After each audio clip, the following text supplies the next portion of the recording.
Literatura de Cordel. Foi editada em julho de 2017 pela editora Temas e Debates uma volumosa antologia de textos intitulada Literatura de Cordel, organizada por José Viale Moutinho, nascido no ano de 1945, que reúne 2 dezenas de narrativas que vão desde 1750 a 1935, de origens diversas, em prosa e em verso, cheias de vivacidade que terão provocado muitos espantos, sustos, suspiros, lágrimas, mas também muitos sorrisos, risos e gargalhadas.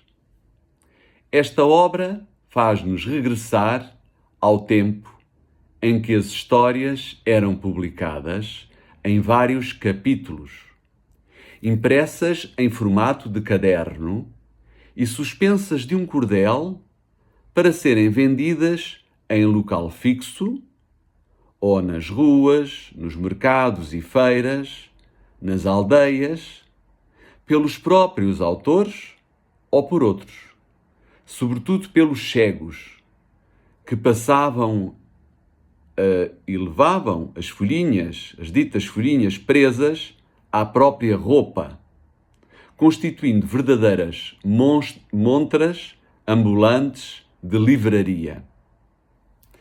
Mesmo que considerados literatura menor e depreciados pelas classes cultas, estes folhetos cumpriram, ao longo dos séculos, nobres funções didáticas e distrativas, junto de comunidades onde circulavam com mais facilidade e a preços bem mais modestos do que os livros. O professor Arnaldo Saraiva, catedrático da Faculdade de Letras da Universidade do Porto, onde é regente da cadeira de Literaturas Orais e Marginais, um amante e colecionador deste género literário, atualmente tão desprezado e desconhecido no nosso país, refere: expostos em pequenas lojas, escadas e paredes urbanas ou à cintura de cegos e visando a população em geral, até mesmo a analfabeta, não é difícil prever características quase obrigatórias destes folhetos: pequeno formato, pouco peso ou reduzido número de páginas, por norma de 8 a 32, mas podendo ultrapassar esse número. Um título chamativo, uma capa com gravura ou xilogravura, papel barato, má distribuição da tinta de impressão, baixo custo tipográfico, língua comum, temas de fácil consumo, personagens logo identificadas como heróis e vilões, culto do melodramático ou do crítico e do jocoso, etc.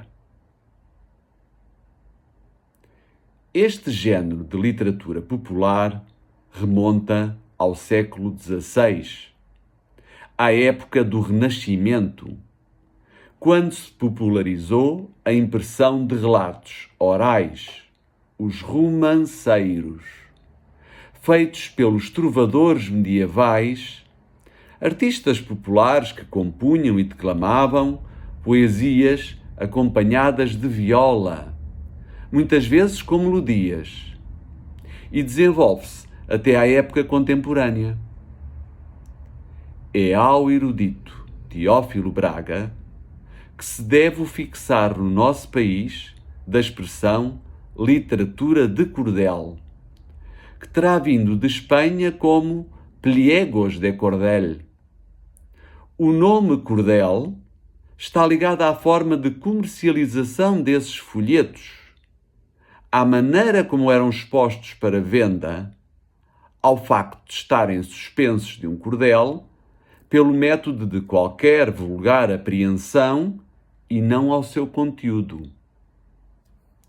Entretanto, com a colonização, o fenómeno viaja de Portugal para o Brasil, sobretudo para o interior nordestino, onde tem uma enorme aceitação, tornando-se um fenómeno de vendas, com um importante papel na disseminação de hábitos de leitura e de luta contra o analfabetismo, a tal ponto que levou à criação, em 1988, de uma Academia Brasileira de Literatura de Cordel e à declaração deste género literário como património cultural e material do Brasil.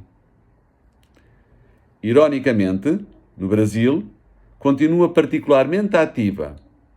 Em Portugal, essa economia, que já foi tão frutífera no passado, praticamente desapareceu, dando origem a outros fenómenos que podemos considerar herdeiros da tradição do folheto, nomeadamente os romances chamados de cor-de-rosa, a banda desenhada, as histórias de índios e cowboys ou os romances policiais, por exemplo.